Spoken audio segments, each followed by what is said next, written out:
तो नंदू, क्या सोचा तूने?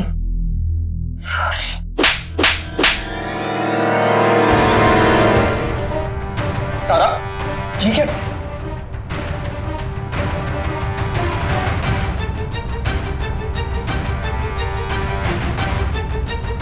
मैंने तुझसे क्या कहा था नंदू कि मीठी को तेरे और आदित्य के गुजरे कल के बारे में कुछ नहीं बताएगी, और तूने उसे सब कुछ बता दिया। बोल,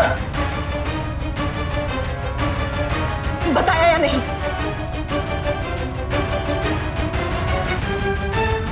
मेरी तरफ देख, मीठी को यह बात और किसी से पता चल ही नहीं सकती थी। अरे क्यों कर रही है ये सब तू?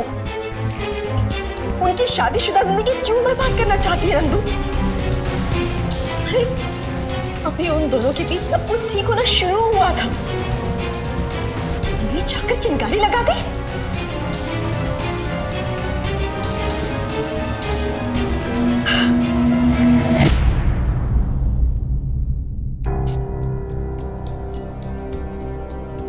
देख नंदू, मेरी बात सुन, अब भी कुछ नहीं बिगड़ा है। तू मीठी से बोलते कि तेरे और आदित्य के बीच अब कोई रिश्ता नहीं, सब कुछ खत्म हो गया। ना तेरे मन में कुछ है और ना ही आदित्य के मन में।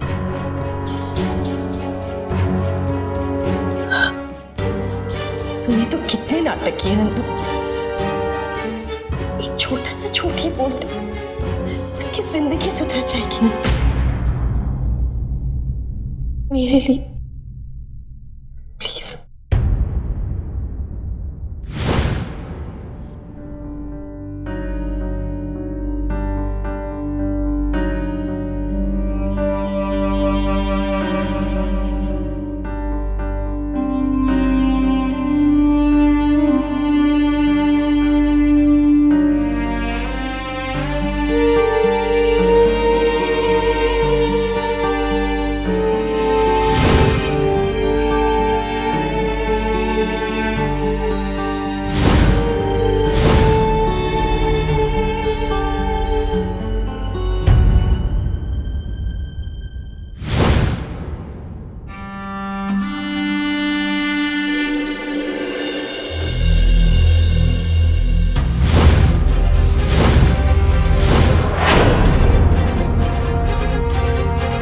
पता था मुझे, पता था मुझे। तू नहीं बोलेगी क्योंकि तू चाहती है कि उनका रिश्ता टूट जाए और तू आदित्य के साथ रिश्ता जोड़ सके।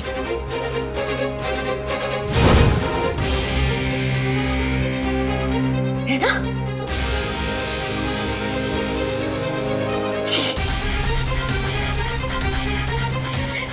मैं सोच भी नहीं सकती मेरी अपनी बहन इस हद तक गिर सकती है।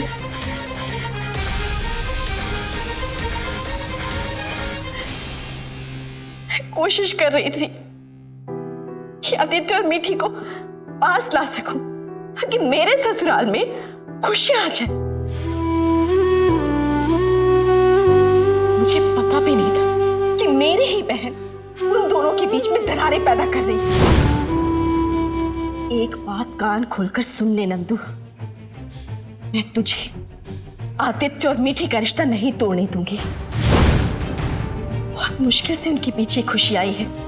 अगर तूने उनकी खुशियां छीनने की कोशिश भी की ना नंदू, तो मैं तेरी सबसे बड़ी दुश्मन बनूंगी। आदित्य मीठी का था, मीठी का है और मीठी का ही रहेगा। तू उनके बीच कभी नहीं आ सकती, समझी?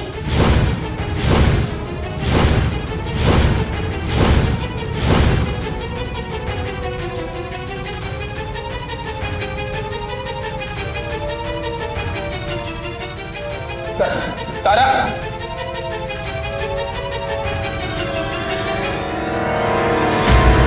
अगर तूने उनकी खुशियां छीनने की कोशिश भी की ना नंदू, तो मैं तेरी सबसे बड़ी दुश्मन बनूंगी। आदित्य मीठी का था, मीठी का है और मीठी का ही रहेगा।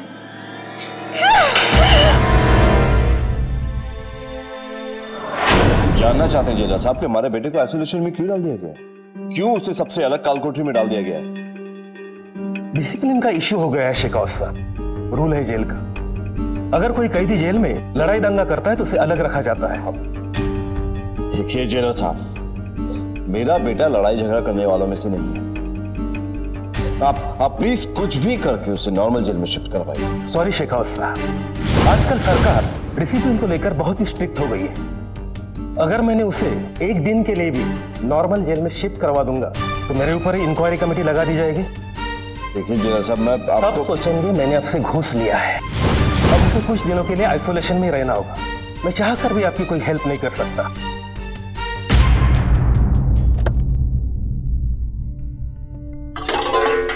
खाना खाना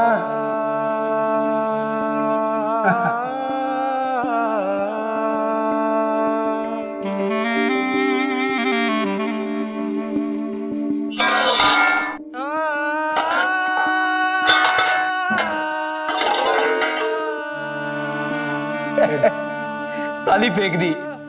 तेरा खाना पीना बंद करने का ऊपर से ऑर्डर आया है। अब तू हवा खा और हवा ही पी।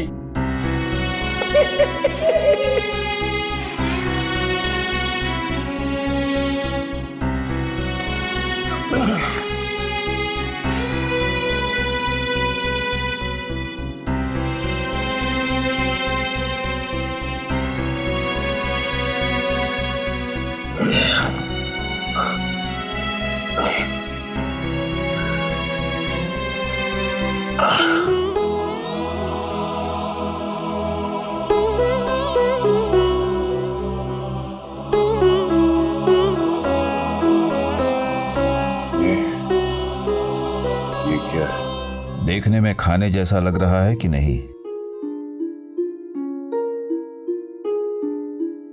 भूख नहीं लगी है? 15 सालों से मौत का इंतजार कर रहा हूं, वो कमबख्त तो आई नहीं। एक दिन खाना नहीं खाने से वो नहीं आएगी। तुम घायल हुए हो, तुम्हें ताकत की जरूरत है जो खाने से आती है। बड़ी अकड़ है, काल कोठरी में भी शर्तें रख रहे हो। बोलो क्या है? आधा आधा खाएंगे। चलो तोड़ो नहीं वाला।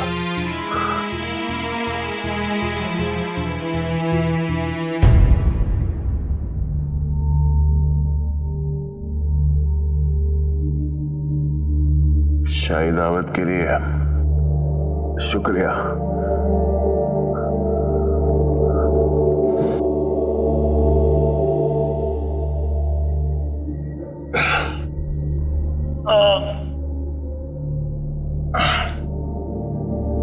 जिंदगी में किसी की मदद नहीं की तो क्या किया?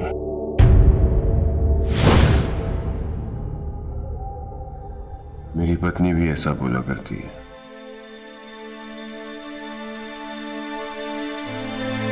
किसी की भी मदद करने के लिए कुछ भी कर लेती है और फिर अपने बारे में भी नहीं सोचती।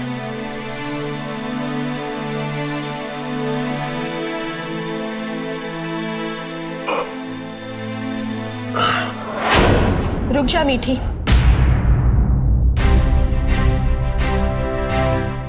कहाँ जा रही है तू ये सामान लेकर?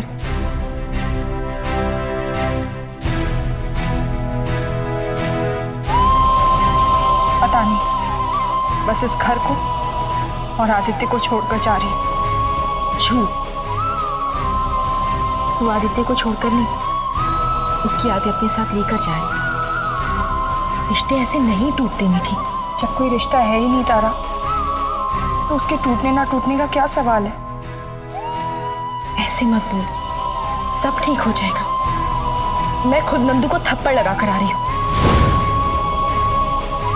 और मैंने उसे बोला भी कि वो तेरे और आदित्य के बीच में कभी ना आए।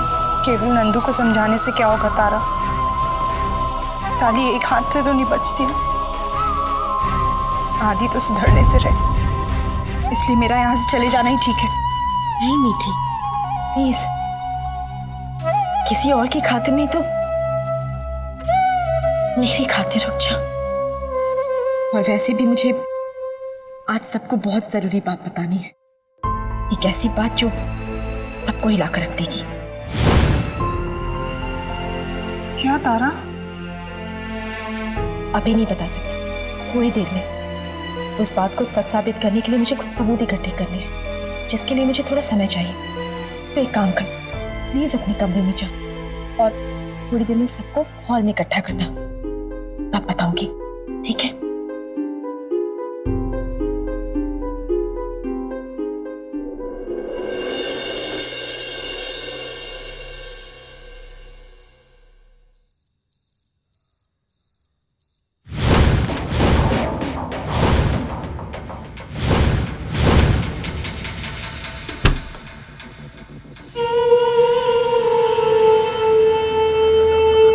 इससे पहले कि वो रुद्र प्रताप अपनी गुलाबी कमरे का हुलिया बदल दे, मुझे कुछ तस्वीरें खींच लेनी चाहिए।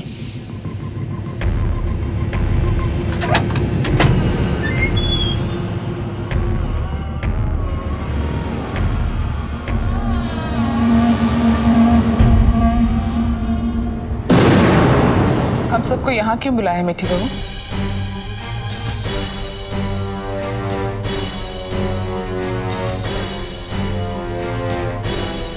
वो तारा भाभी ने बोला था कि घर के सभी लोगों को यहाँ पर इकट्ठा करना है। वो कह रही थी कि बात इतनी ज़रूरी है कि वो हम सबको हिला डालेगी। वैसे हमसे भी तारा बहू सुबह कुछ जरूरी बात कर रही थी फोन पर। अचानक हमारे फोन की बैटरी खत्म हो गई तो उनसे बात नहीं हो पाई। बाबा, हो सकता है उन्हें वही बात बतानी हो। लेकिन तारा है कहाँ?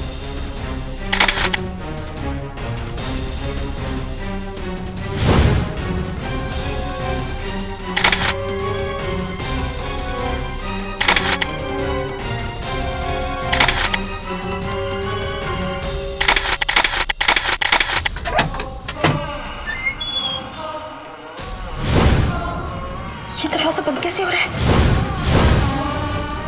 ये बंद होगी तो मैं बाहर कैसे जाऊंगी?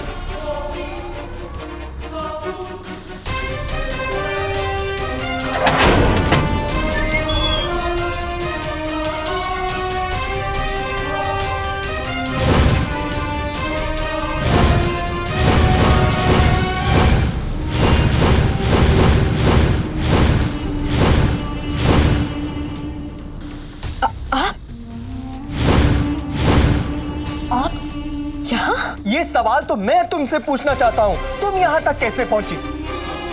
अरे किसी को तो उस कमरे में पहुंचने तक का हक नहीं है, यहाँ पहुंचने का हक सालों से सिर्फ मेरा है।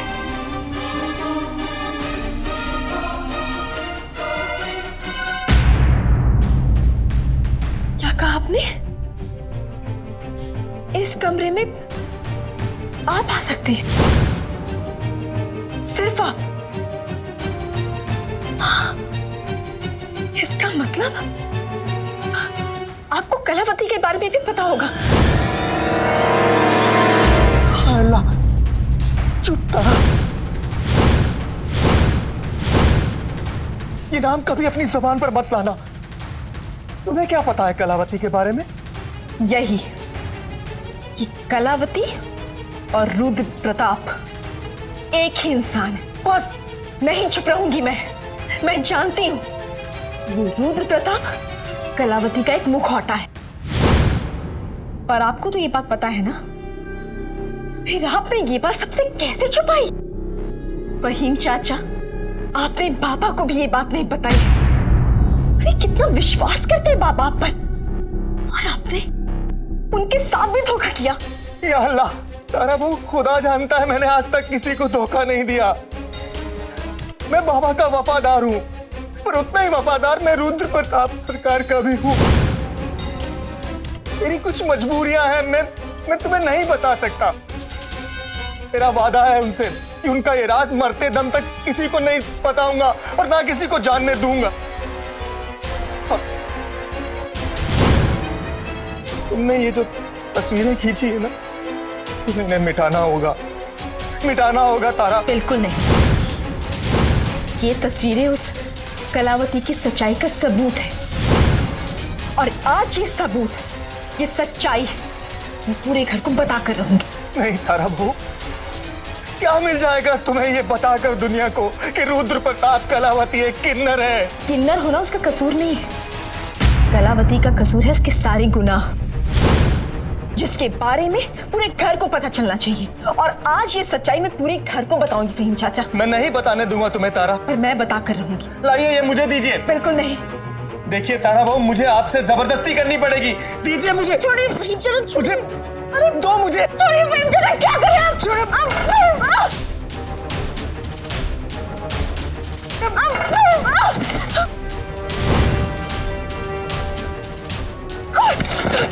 फहीम चाचा,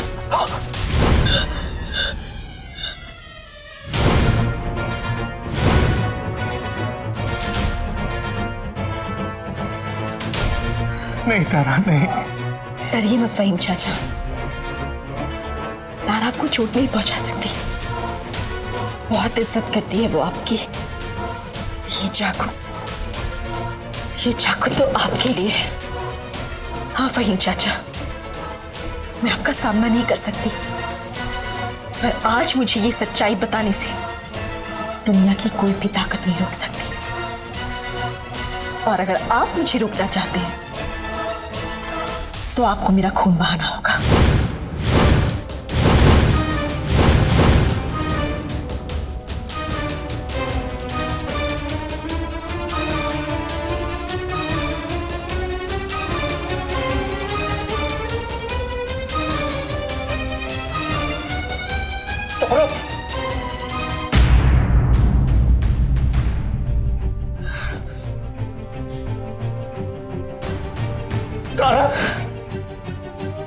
अगर ये सच्चाई आपने बताई होती ना फहीम चाचा,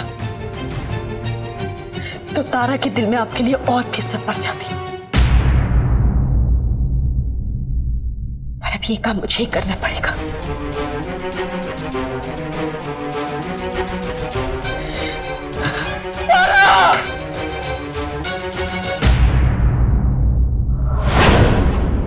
नाम भी नहीं पूछा मैंने। क्या नाम है आपका? क्या बात है, नाम ही तो पूछा है। कोई गहरा राज है क्या? कोई राज की बात है क्या, जो बताने के लिए हम सबको इस तरह हॉल में बुलाया है? राज हो या ना हो, बात जरूरी होगी, वरना तारा बहू ऐसे हम सबको यहाँ थोड़ी बुलवाती। लेकिन भाभी किधर है? मैं यहाँ हूँ।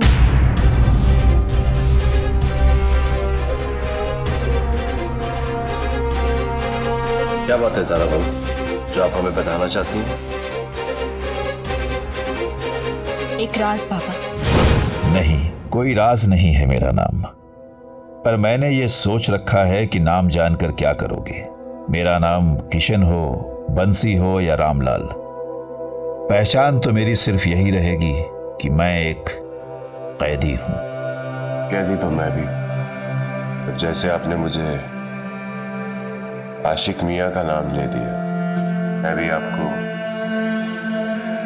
गुरुजी बुला लेता हूं। बातें तो बहुत गहरी करते हैं आप। खाना भी खिलाया मुझे। आप भी बेगुनाह, मैं भी बेगुनाह। क्यों? सच कहा ना गुरुजी? आज तारा आपको एक सच बताने वाली है। सच? कैसा सच? एक ऐसा सच जो इस घर के एक सदस्य के बारे में है। किसके बारे में?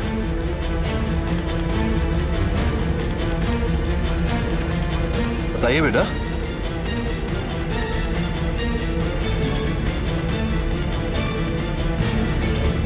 अरे भाई साहब, आप आइए ना।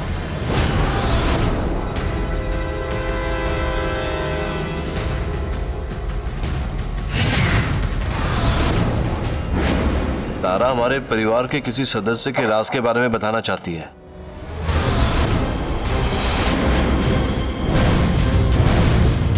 हाँ बाबा, और ये राज आज मैंने सबको नहीं बताया तो क्या किया? सच ही बोल रहे हो आशिक मियां। और वैसे भी जिंदगी में हमेशा सच नहीं बोला तो क्या किया। बहुत अच्छा लगता है जब आप ऐसे बोलते हो। चलो आपसे वो सवाल पूछता हूं जो एक कैदी किसी न किसी दिन दूसरे कैदी से जरूर पूछता है। आपको किस बात की सजा हुई? बस ये समझो कि अपनों ने ही धोखा दे दिया। धोखा, बहुत बड़ा धोखा इस घर के एक सदस्य ने दिया है। इस घर में रहते हुए कोई है जो सिर्फ धोखा दे रहा है। एक ऐसे राज को छुपा कर रखा जो इस घर के हर सदस्य को बहुत पहले ही जान जानी चाहिए थी। और वो सच्चाई ये है कि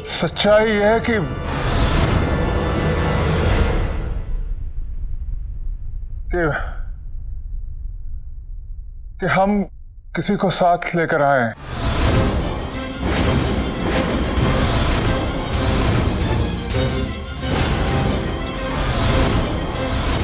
इसे भाई साहब,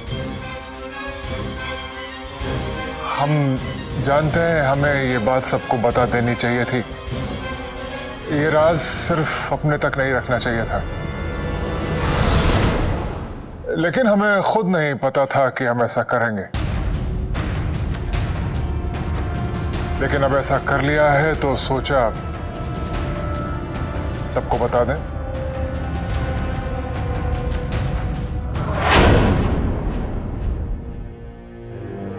आंटी, नंदू का कुछ पता चला क्या? आंटी मैंने सब जगह देखा, लेकिन उसकी कोई खबर नहीं। क्या चाहती है लड़की? इतना सब कुछ हो गया, अरे कहीं खुद को नुकसान ना पहुंचा ले बेटा।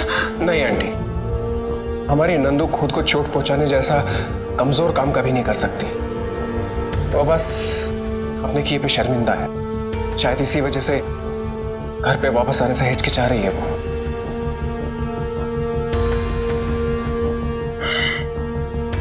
नंदू ने इतना गलत किया है,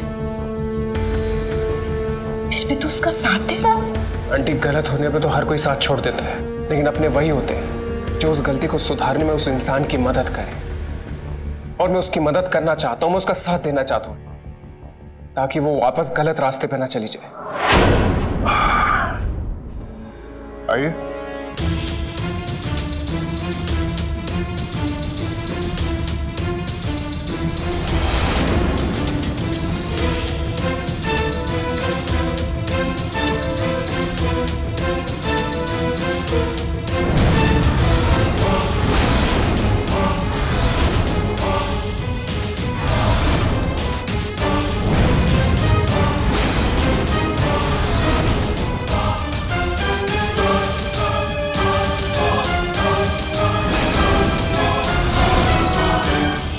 यही है वो राज जो तारा बहू बताना चाहती थी।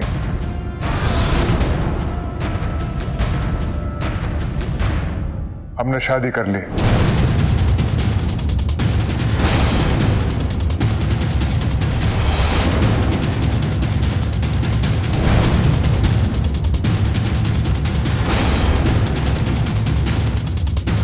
या अल्लाह, इस हवेली की नई बड़ी बहू।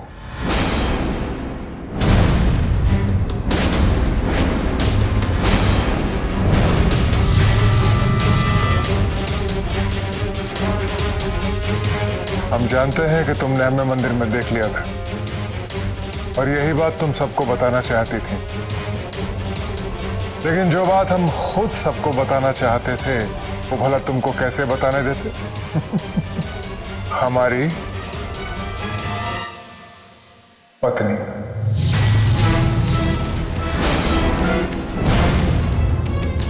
तो भाई साहब, आप तो सन्यासी हैं। आपने जीवन भर ब्रह्मचारी रहने का प्रण लिया था और अब आप जी इस उम्र में शादी?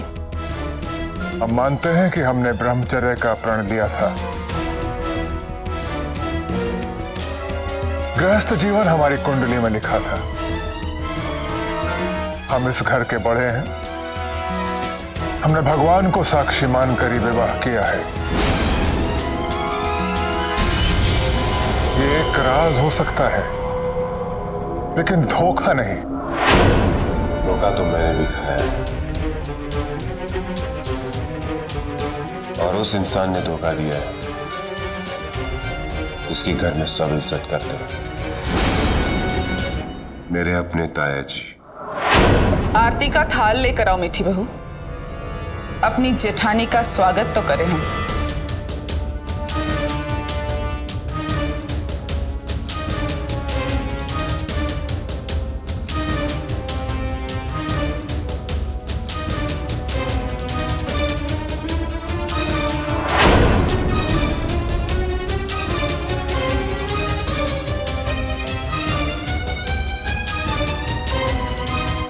आओ।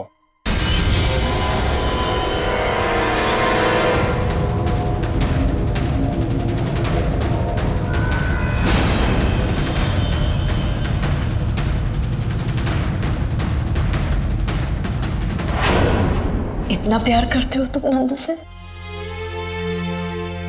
अपनाओगे ना मेरी बेटी को? ये अब ये क्या कर रही है? मैं उससे अलग ही कहूंगा जो अपनाने का सवाल उठ। मैं नंदू के साथ हमेशा था, हूं और रहूंगा। वो बस भटक गई है आंटी, लेकिन मुझे इस बात का पूरा यकीन कि अगर हम लोग उसका सहारा बनेंगे ना तो वापस सही रास्ते पे आ जाएगी। बस एक बार वो मिल जाए आंटी। अब आप अपना घूंघट उठा सकती हैं जेठानी जी।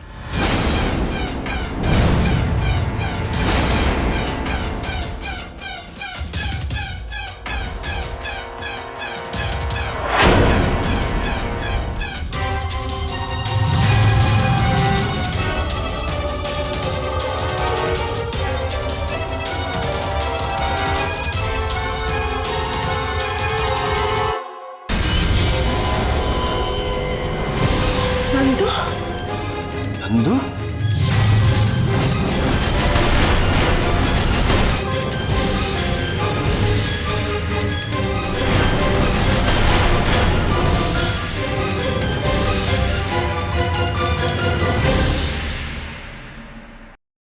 साहब, आप नंदू से शादी कैसे कर सकते हैं? यह आपकी बेटी की उम्र की है, इस घर की बहू की बहन है वो। साहब ने पूरे जीवन सन्यासी रहने की कसम खाई थी, और अब शादी की भी तो नंदू से। ये पागलपन है भाई साहब। आप बस जयराज, अपने भाई के बारे में सोचने के बजाय तुम्हें औरों की फिक्र है। नंदिनी कोई बच्ची नहीं है, अपना भला बुरा जानती है।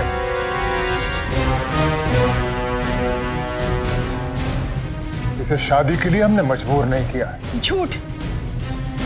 आपने मेरी बहन को मजबूर किया होगा, वो तो नादान है।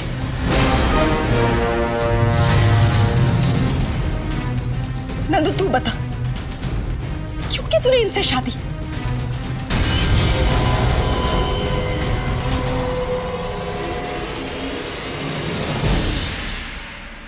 हमने सोच समझकर यह फैसला किया है,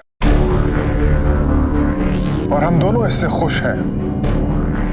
तुम्हें भी हमारे फैसले पर खुश होना चाहिए। नहीं, आपने मेरी बहन को फंसाया है। उसे तो समझ में ही नहीं आ रहा कि उसका फायदा उठाया क्या है। जबान को लगाम दो बहू। जिसे तुम नादान कह रही हो ना, वो केवल तुम्हारी बहन नहीं है, बल्कि हमारी धर्म पत्नी है।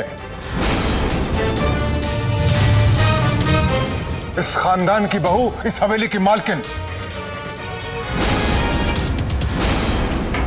उसके सम्मान में कोई गुस्ताखी नहीं होनी चाहिए।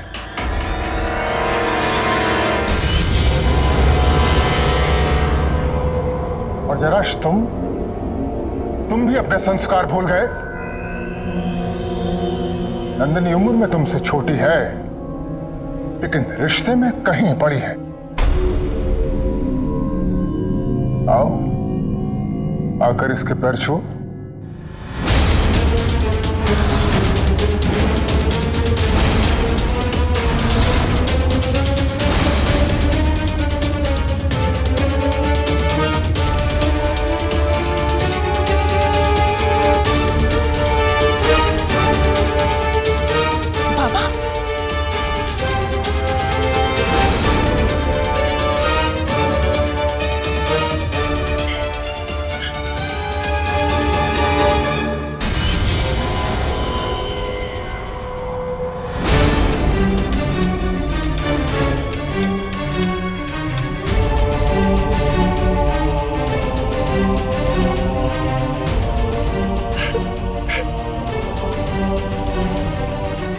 जी, आदित्य जी, अपनी नई ताई जी का आशीर्वाद नहीं लोगे?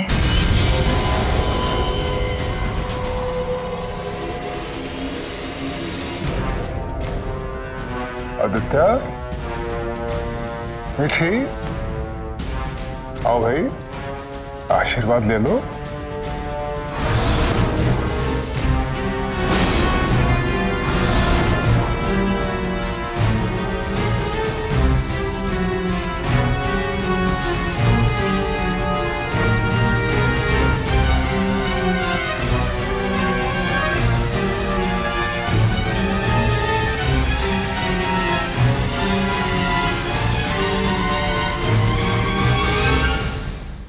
हमेशा खुश रहो,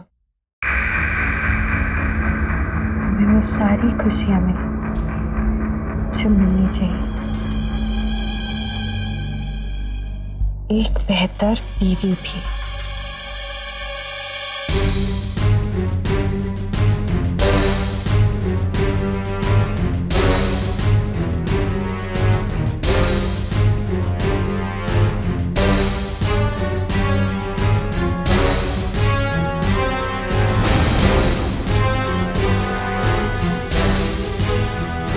मीठी,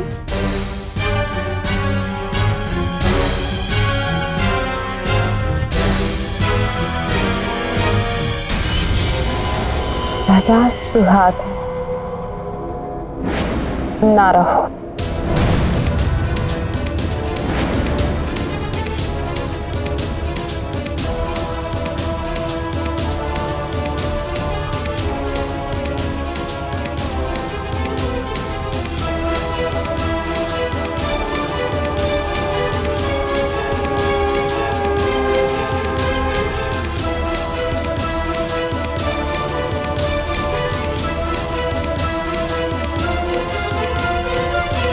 तारा, तुम अपनी ताई सास से आशीर्वाद नहीं लोगी?